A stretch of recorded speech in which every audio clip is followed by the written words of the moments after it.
Tole akkam jirtu kabajamtoota hordoftoota chaanaalii OROTECHY guyyaa har'aa kana gaaffii ji'oogiraafii fireeshmaanii yuunit 1 amma 4tti kan jiru walii wajjin ilaalla jechuudha. Gaaffii kana yuunivarsiitoota garaagaraa irraa akkuma mata duree isaa kanarratti agartanii kan yuunivarsiitoota garaagaraa irraa koompaayil gochuudhaan iddoo tokkotti jechuudha kan asirratti dhiyeessaa jiru. Kanaaf gaaffii tokkoffaarraa kaanee itti fufnaa. Gaaffii tokkoffaa maal jedhaa? Which one of the following is best described by the study of one particular topic of physical or human analysis as it varies from place to place? A. Systemic continuum of geography. B. Regional continuum of geography. C. Relative location. D. Absolute location. Deebiin isaa A ta'a jechuudha. Systemic continuum of geography kan jedhudha. Isin paawus gootanii deebii isaa ofii keessanii dura yaaluu qabdu. Deebii isaa ofii keessanii dura yaaltan taanaan waan isin gargaaru hin qabu waan ta'eef addaan kuttanii paawus gootanii deebii isaa erga yaaltanii booda deebii isaa ilaaluun isinirraa eegama. Kanaaf deebii isaa utuu ittiin deebisiin dura ofii keessanii deebisiin dura ofii keessanii yaaluu qabdu jechuudha. Kana ta'uu baannaan isin hin gargaaru. Gaaffii lammaffaan kan inni jedhu blank refers to how human modify themselves, their lifestyles and their behavior to live in new environment with new challenges. A. Modification. B. Movement. C. Dependency. D. Perceptual region. E. None. Deebiin isaa E. None. Deebiin isaa keessa hin jiru. Kan kana bakka bu'u adaptationidha. Gara gaaffii sadaffaatti yommuu dabaru all of the following are true regarding the location of Ethiopia except A. East to west distance is longer than north to south distance. B. Akobo and Ogaden are the west and east extreme points respectively. C. Ethiopia is found in the southwest of Arabian Peninsula. D. Northern extreme points of Ethiopia far 15 degree from equator. E. None. Deebiin isaa E. None kan jedhu ta'a. Hundumtuu dhugaadha jechuudha. Gara gaaffii afuraffaatti yommuu dabaru which one of the following is not true regarding the implication of location of Ethiopia? A. Ethiopia is exposed to external invasion in a number of times. B. The country has experienced a tropical climate. C. Ethiopia is one of the earliest recipients of world's major religions. D. Having large population is one of the disadvantages of the large size of the country. Deebiin isaa D. Having large population is one of the advantages of large size of the country kan jedhudha.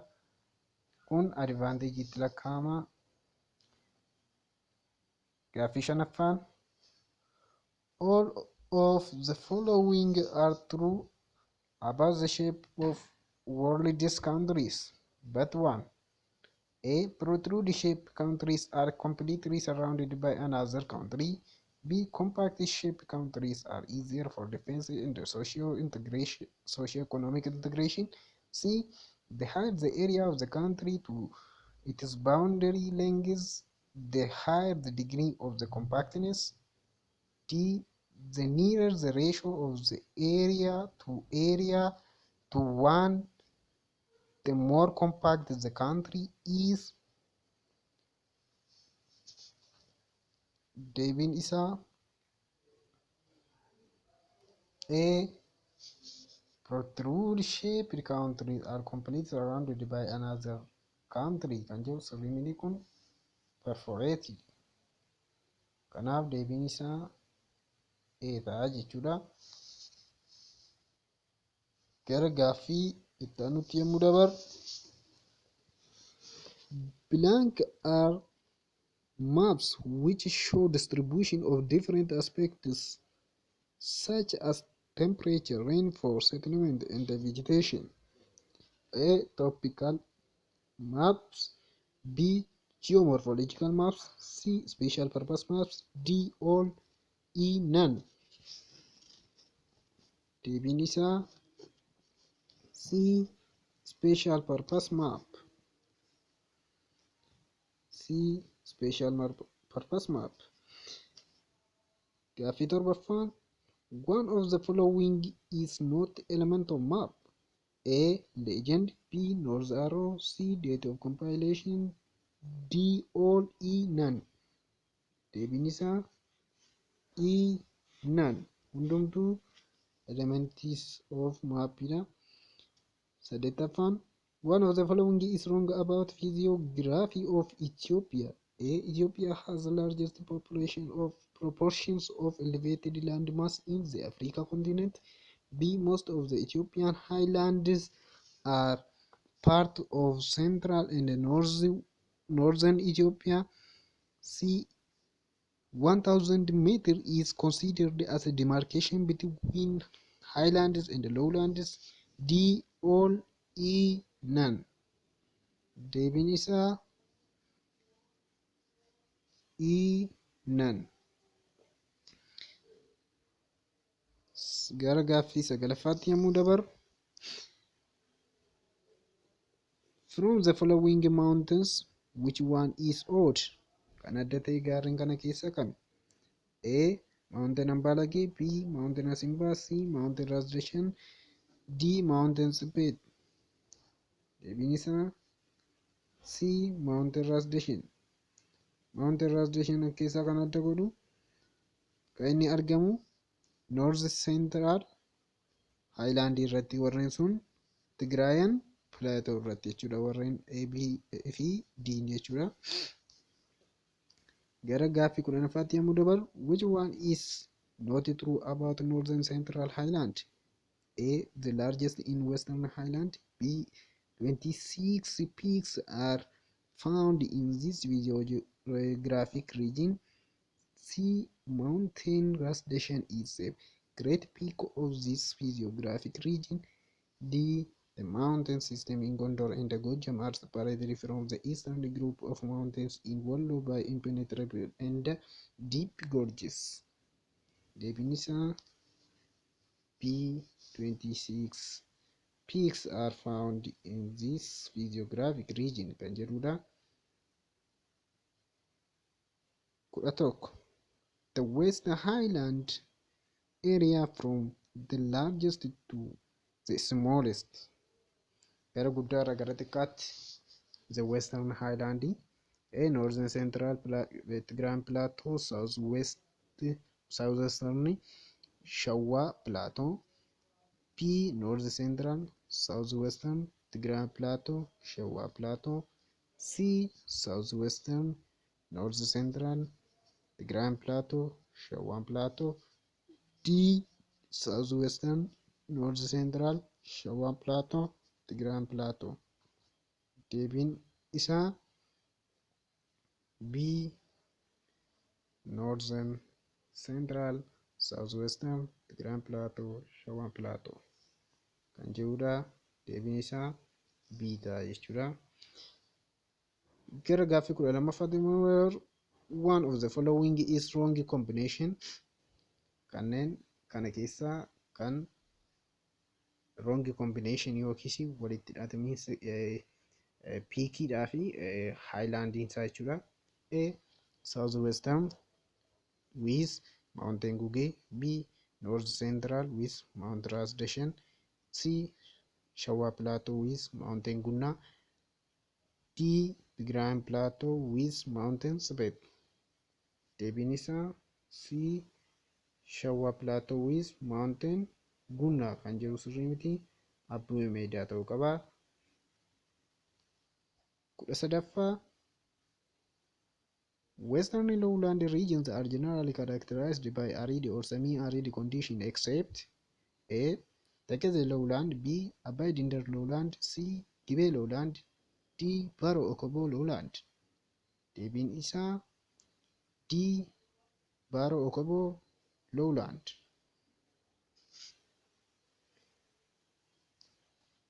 Kudha afuraffaan from the following western lowlands one structurally belongs to Rift Valley. A. Baro Okobo lowland. B. Abbay Dinder lowland. C. Gibe lowland. D. Tegese lowland. C. Gibe lowland. Deebiin isaa Cdha. Kudha shanaffaan select the wrong combination. A. RC Highland with Mountain Kaka. B. Bale Highland with Mountain Tullu Dimtuu. C. Sidama Highland with Jenjem Plateau. D. Hararge Highland with Gaara Mul'ataa. E. None.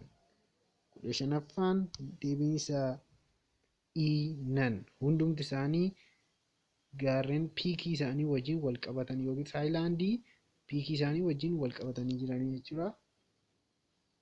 Kudha ja'affaan which one is true about the southwestern lowlands? A. They are the most extensive lowlands in Ethiopia. B. Divided into Abishebele Plain and the Gennale Plain. C. Include the plains of Ogaden, Ilkere and Borana. D. These lowlands are little used and support very small population. E. All. Kudha ja'affaa deebiin isaa E. All. Hundumtuu dhugaa jechuudha. Kudha torba one of the following is true about the Great East Africa Rift Valley in Ethiopia. A. It is a tectonically formed structural depression. B. It has separated the Ethiopian highlands and lowlands into two. C. It extends from the Afar Triangle in the northern to Chau Bahi for about 1,700 kilometers. D. The Afar Triangle is the largest and the widest part of the Rift Valley. E. All. Kudha torba deebiin isaa E. All. Hundumtuu dhugaa jechuudha. Kudha saddeettaffaatti yommuu dabaru the main Ethiopian Rift Valley or Central Rift Valley karakteristikii isaa kana keessa kan adda ta'u jechuudha. Yookiin kan sirrii kan bakka bu'u jechuudha. A. The smallest part of it is the smallest part of the Rift Valley. B. This part of the Rift Valley is the narrowest and the highest. C. It is characterized by broad and shallow depression. D. It is characterized by marshy area covered by tall grasses into which the second and the way to extreme impede. Saddeet deebiin isaa B. This part of Rift Valley is the narrowest and the highest kan jirudha. Narrowest utuu hin taane kana utuu hin taane kun achi keessaa soba jechuudha yookiis main Rift Valley yookiis Central Rift Valley bakka bu'u jechuudha. Gara gaaffii kudha sagalffaatti yommuu daballu Itoophiyaa have larger volume of ground and surface water. This is due to A. Its nearness to equator. B. Relatively higher rainfall. C. The diverse topographical setup. D. All. Deebiin isaa D. All kan jedhu kana ta'a. Sababni isaa sunneen hundumtuu dhugaa jechuudha. E. All correct except E jedha. Yaa'u digdamii tokkoffaa digdamaffaan blank is an area drained by a river and all of its tributaries. A. River drainage basin. B. Watershed. C. Source. D. Tributary. Deebiin isaa watershed kan jettu kana ta'a B jechuudha. Gara gaaffii 21ffaatti gaafa deemu blank is the catchment area of water marking out of drainage basins. A. Tributary. B. Confluence. C. Watershed. D. Distributary.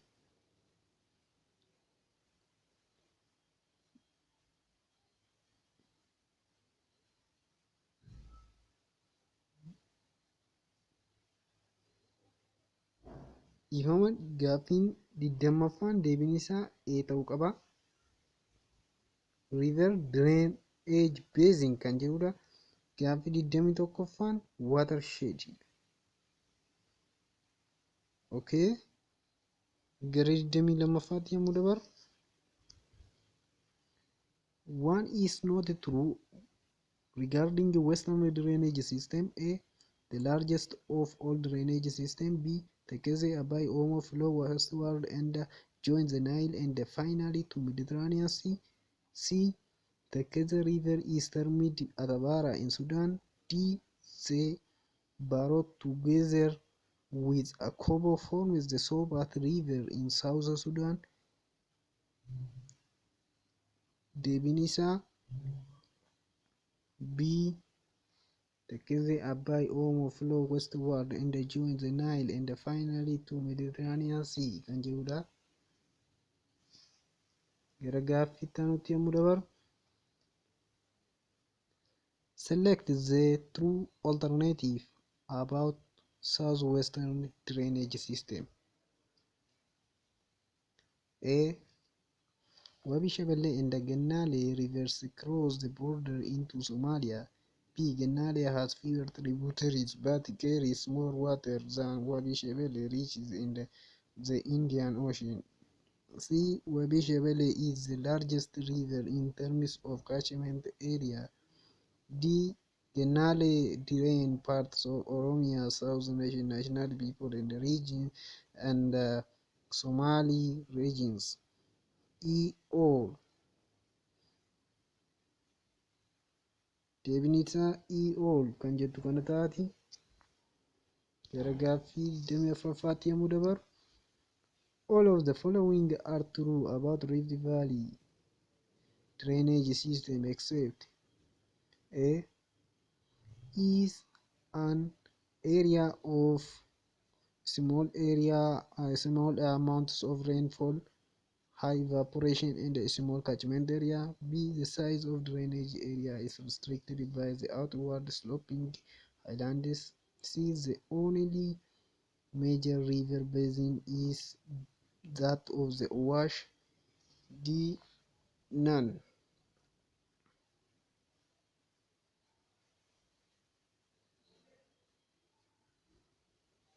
Deebiin isaa D. None kan jettu kana taati.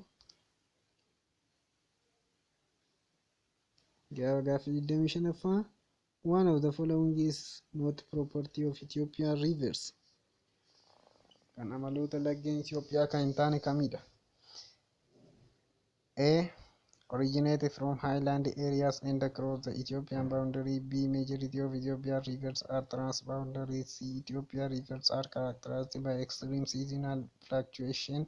D. Some of the rivers serve as boundary both internationally and domestic administrative units. E. All. F. None. Deebiin isaa F. None. Hundumtuu dhugaadha jechuudha. Gaaffileen kunneen gaaffilee isin ofii keessanii bifa barreessiitiin kanneen dhufanidha waan ta'eef isaan kana achi keessaa filee asirra isiniif kaa'een jira. Gaaffii 26ffaan discuss the difference between uniform and nodal region. Nodal region fi uniform region difference isaanii kam compare gootee jechuudha. 27ffaan mention and describe the implication of Ethiopian location. Implication location Itoophiyaa akkuma filannoo keetti wantoonni kakaan jiru. Kanaaf isaan kana hojjechuu qabdu. Mention and discuss the main themes of geography. Themes of geography kanneen jedhaman 5 isaan sani asirratti adda baasuu qabdu. 39ffaan what are ifama 29ffaa ture. 29ffaan what are the advantage and disadvantage of Ethiopian location. Ethiopian location advantage fi disadvantage isaanii bifa gabateetiin kan jiru san sirriitti adda baasanii qabachuu qabdu. 30ffaan mention and describe the impact of relief or the physical and the socio-economic condition of Ethiopia. Impact relieving yookiis relief of physical Itoophiyaa kuni yookiis topograafiin kuni impact akkamii qaba yookiis wantoota impact akkamii akka inni qabaate jechuudha. Dhumarratti deebii filannoo hundumaa iddoo tokkotti walitti qabee asirra isiniif kaa'ee jira. Deebii kana asirraa qabachuu dandeessu. Sana booda irra deebitanii ofii keessanii yaaluu dandeessu. Gaaffii kana waliigalaan barreeffama isaatiin argachuu yoo barbaaddan